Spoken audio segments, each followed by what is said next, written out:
वेलार एक बहुत पुराना प्रोडक्ट नहीं है, लेकिन धीरे धीरे हम देख रहे हैं कि अपने पाँव जमा रही है मार्केट में। और अब इसके नए अवतार को हमने देखा है। नए वर्जन में कई सारे चेंजेस हुए हैं। और अगर आप टाइम्स ड्राइव को फॉलो करते हैं तो फिर आपको याद होगा एक वॉकअबाउट हम इसके लॉन्च इवेंट से लेकर आए थे, जहां हमने बात की थी इसमें जो भी चेंजेस देखने को मिले हैं इंटीरियर एक्सटीरियर। और इसके अलावा आज के इस वीडियो में उन चेंजेस के बारे में तो हम जिक्र करेंगे। हाँ, इससे पहले कि मैं भूल जाऊँ, अगर आपने सब्सक्राइब नहीं किया है तो फिर प्लीज़ सब्सक्राइब कर लीजिए टाइम्स ड्राइव के यूट्यूब चैनल को।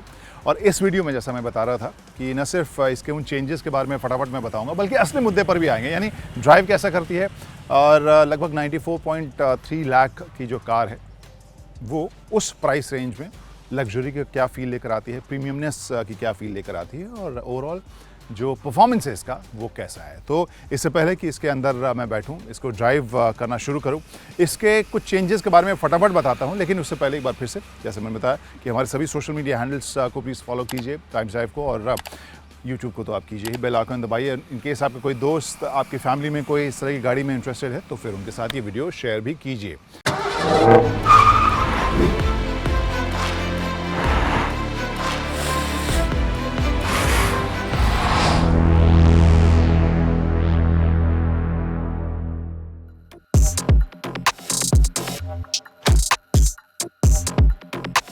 तो चेंजेस की लिस्ट है, जैसे मैंने बताया फटाफट, इस वजह से क्योंकि लिस्ट बहुत लंबी नहीं है। यहाँ अगर इसके फेस को देखें तो फ्रंट ग्रिल में आपको जो पैटर्न है वो आपको बदलता हुआ नज़र आ रहा है। पिक्सल आपको हेडलैम्प्स एलईडी वाले देखने को मिल रहे हैं, जो पहले से स्लीक ये डिज़ाइन है। तो ये वाला जो हिस्सा है वो आपको थोड़ा सा अलग लगेगा, क्योंकि अब ये स्लीक भी हो गया है।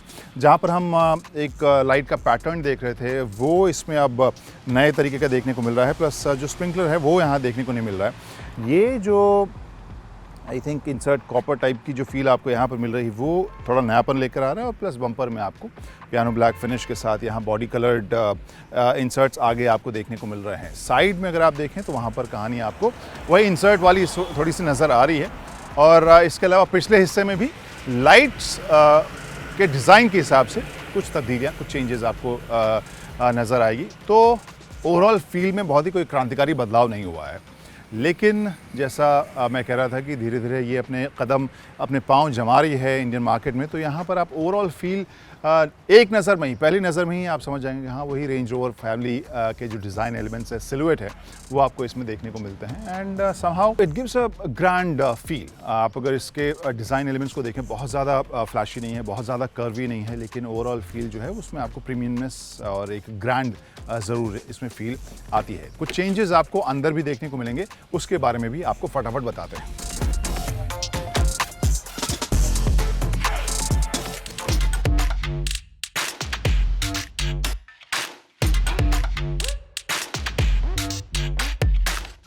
तो अंदर की कहानी जो मैं शुरू कर रहा हूँ, इसमें सबसे पहली चीज़ जो मुझे नज़र आ रही है, जिसके बारे में मैं बात करना चाह रहा हूँ, वो है इसका बीच का हिस्सा, जो पहले से बहुत ज़्यादा क्लीन आपको नज़र आएगा। और इस क्लीनलीनेस के साथ मैं ये कहूँगा कि अच्छा लग रहा है, लेकिन शिकायत भी है। क्योंकि पहले भी अगर आप देखें तो जो स्क्रीन्स का इस्तेमाल है, वो बहुत ज़्यादा स्क्रीन का इस्तेमाल कई बार मुझे ड्राइविंग के वक्त थोड़ा सा डिस्ट्रैक्टिंग लगता है।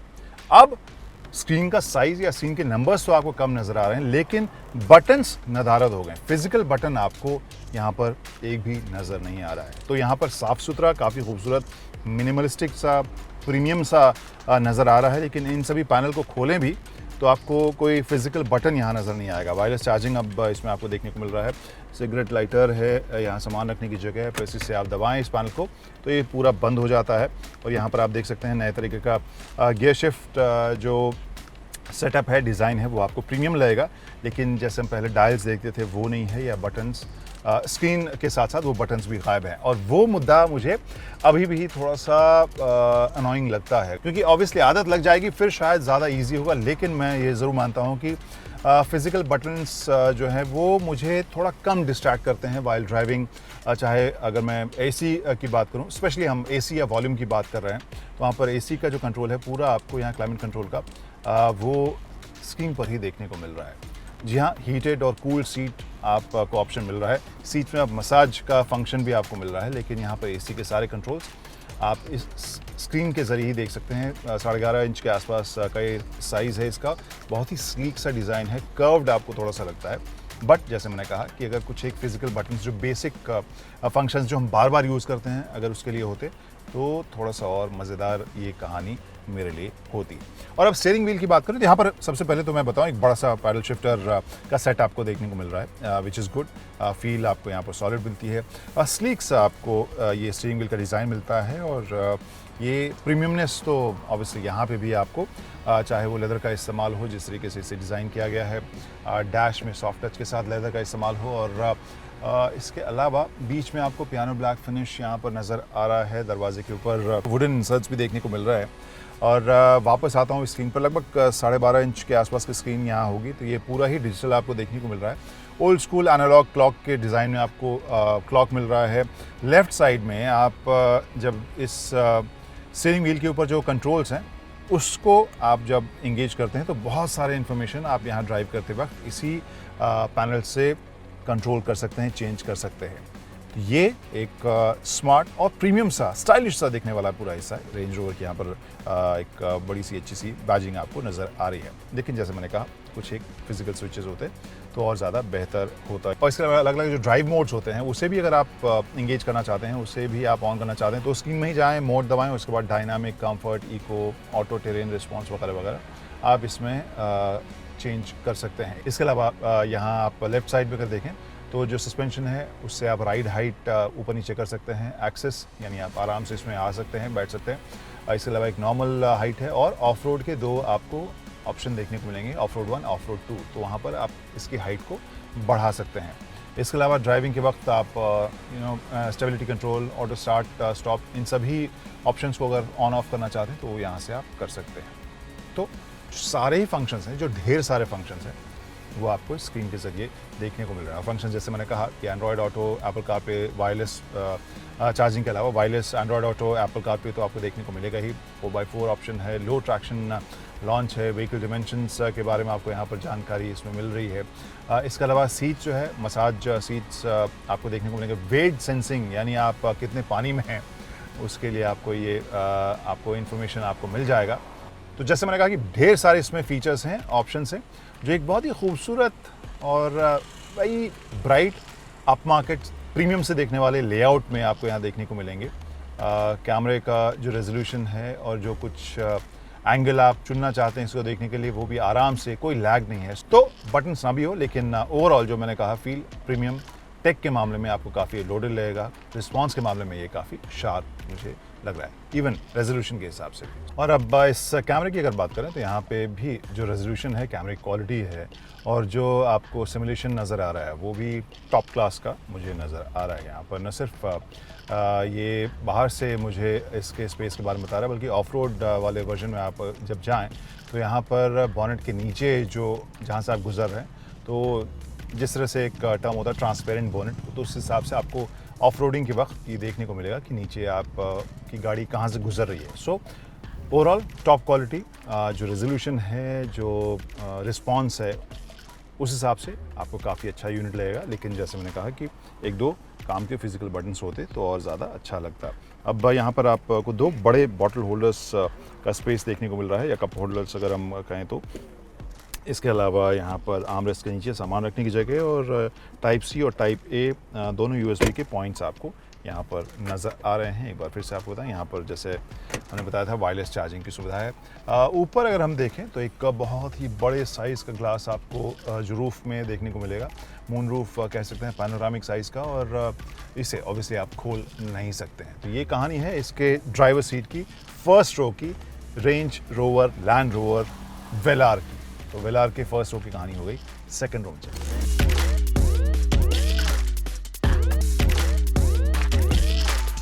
और अब सेकंड रो में सबसे पहली चीज़ मैं कहूँ, स्पेस के हिसाब से आपको जगह अच्छी मिलेगी। मैंने अपने हिसाब से इस सीट को एडजस्ट किया था और मेरे 6.25 फीट की हाइट के बावजूद आपको थोड़ा सा नी रूम यहाँ पर एक्स्ट्रा नज़र आ रहा है। फुट मूवमेंट के लिए ठीक ठाक जगह है, सपोर्ट आपको अच्छा है, थाई सपोर्ट अच्छा है, और जो फील है वो आपको काफ़ी प्रीमियम सी नज़र आ रही है। दो लोगों के लिए आरामदेह है। ऑब्वियसली तीसरे पैसेंजर के लिए आपको सीट बेल्ट तो मिलेगा लेकिन ये जगह है उतनी आरामदेह नहीं होगी, और बीच में जो सेंट्रल टनल है वो भी काफ़ी ऊंचा है। यहाँ पर एसी की अगर बात करें तो क्लाइमेट जो जोन है वो 4 जोन क्लाइमेट कंट्रोल आपको मिलेगा, और यहाँ पर ये दोनों ही जो पैसेंजर्स हैं अपने अपने हिसाब से टेम्परेचर और फैन स्पीड सेट कर सकते हैं इन कंट्रोल के ज़रिए। और इस बड़े से मून रूफ की हम बात करें तो वहाँ से भी आपको काफ़ी खुला खुला सा यहाँ पर महसूस ये होगा। और एक और एलिमेंट है जो आप सीट के साइड में देख सकते हैं, बटन। इसे आप रिक्लाइन भी कर सकते हैं। इस बैक एंगल को अपने हिसाब से आप आगे या पीछे कर सकते हैं। सो यहाँ जिस लग्जरी या जिस प्रीमियमनेस की हम बात कर रहे हैं वहाँ पर सेकेंड रो में ही कहानी ख़ास तौर पर अलग होती है, क्योंकि बहुत सारे जो ओनर्स हैं वो इस जगह को भी यूज़ करते हैं इस सेगमेंट में। तो वहाँ के हिसाब से मुझे शाही प्रीमियम सी लग रही है। हेड रूम, नी रूम और ओवरऑल फीचर्स के हिसाब से जो बायर होगा वो खुश होगा। और अब स्पेस की ही बात करने का जो अगला चैप्टर है वो लग स्पेस पर आता है। और यहाँ जो जगह है वो आपको ठीक ठाक काफ़ी सी जगह देखने को मिलेगी। यहाँ पर 4 लोगों के अगर वीकेंड ट्रिप की भी अगर बात करें तो ये जगह आपको इनफ मिलेगा। प्लस जिस सेगमेंट की है वहाँ पर थोड़ा सा लग्जरी, थोड़ा सा ज़्यादा आरामदेह होने की बात होती है, तो यहाँ पर कुछ एक एक्स्ट्रा आपको फीचर्स नज़र आएंगे। यहाँ पर आप इस लीवर को खींचें और अगर कोई बड़ा आपके पास लगेज है, फॉर एग्ज़ाम्पल गोल्फ किट और भी ज़्यादा जगह चाहिए, तो आप यहाँ पर आगे के सेकेंड रो को पूरा फोल्ड कर सकते हैं और ज़्यादा स्पेस आपके पास निकल जाएगा। लेकिन हाँ, इसे मैनुअली आपको ऊपर उठाना पड़ेगा। इसके अलावा एक और अलग सा एलिमेंट मुझे नज़र आ रहा है, और वो ये है कि जो यहाँ पर आपके पास स्पेयर व्हील है ना, वो आपको सेम मिलेगा जो कि आपके पास बाकी 4 अलॉयज़ और जो टायर का साइज़ है वो। तो यहाँ पर मामला स्पेस सेवर या 80 kmph के रेस्ट्रिक्शन वाले जो टायर्स होते हैं छोटे साइज़ के, वो सब नहीं है। सेम आपको यहाँ पर अलॉयज़ और टायर्स देखने को मिल रहे हैं। और इसे हम करते हैं बंद और करते हैं ड्राइविंग शुरू।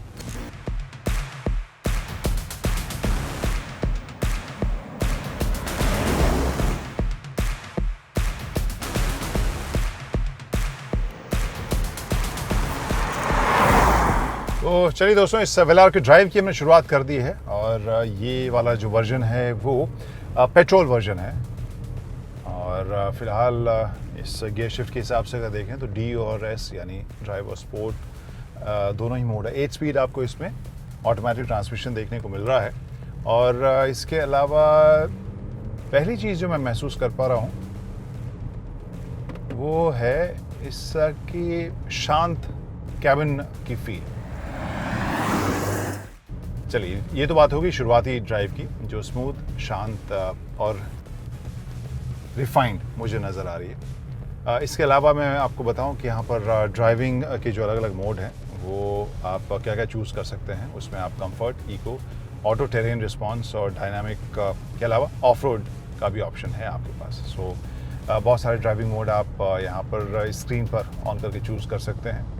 जो इंजन है वो दोनों ही पेट्रोल डीजल दोनों में ही आपको 2 लीटर का इंजन जो उनकी क्षमता है वो आपको देखने को मिलेगी। पेट्रोल की अगर बात करें तो लगभग 247 bhp के आसपास की ताकत है और 100 की स्पीड ये लगभग 7.5 सेकंड में पकड़ती है।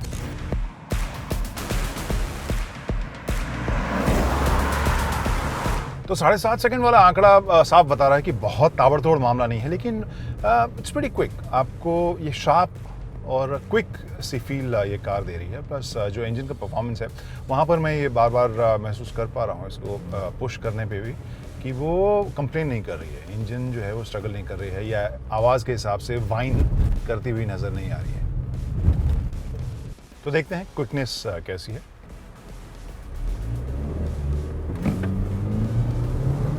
Not bad, actually impressive. जो शुरुआत में ऑब्वियसली 100 की स्पीड पकड़ने में भले ही वक्त लगा रही है, लेकिन शुरुआत में जो पंच है वो मुझे काफ़ी इम्प्रेसिव, अच्छा सा लग रहा है इस साइज़ की, इस वेट की कार के हिसाब से। ओवरऑल अगर मैं कहूँ तो एक स्पेशली ये पेट्रोल वर्जन में चला रहा हूँ, यहाँ पर मैं ये ज़रूर कह सकता हूँ कि बहुत ही कार टाइप की फीलिंग मुझे यहाँ नज़र आ रही है। शांत है, जो कैबिन है वो आपको काफ़ी रिफाइंड सा महसूस हो रहा है। ऊंची हाइट के बावजूद ठीक ठाक पकड़ के साथ ये चल रही है, तेज़ रफ्तार में घूम भी रही है।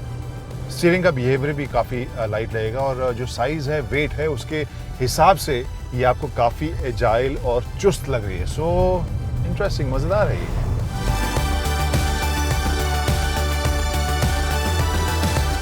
तो आखिर में वही वर्ल्ड फेमस सवाल इन इंडिया कि बिंदु कहाँ विश्राम करती है। और वहाँ पे मैं कहूँगा कि इनकेस आप इंटरेस्टेड हैं कि ऐसी गाड़ी लेने में जो ऑब्वियसली एक स्टेटमेंट देने के काम आए, आप कहीं भी पहुँचे, कहीं से निकलें तो जो लोगो है, जो ब्रांड है, वो एक स्टेटमेंट दे।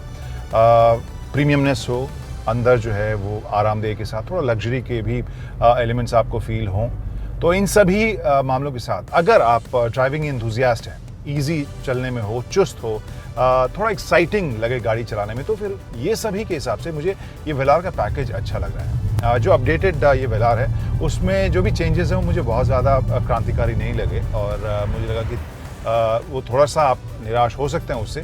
बट ओवरऑल अगर मैं कहूँ 94.3 लाख के एक शोरूम प्राइस के साथ अगर आप एक स्टेटमेंट देना चाहते हैं, चलाने में मज़ेदार आपको गाड़ी चाहिए, तो फिर this looks like a good package, not bad at all.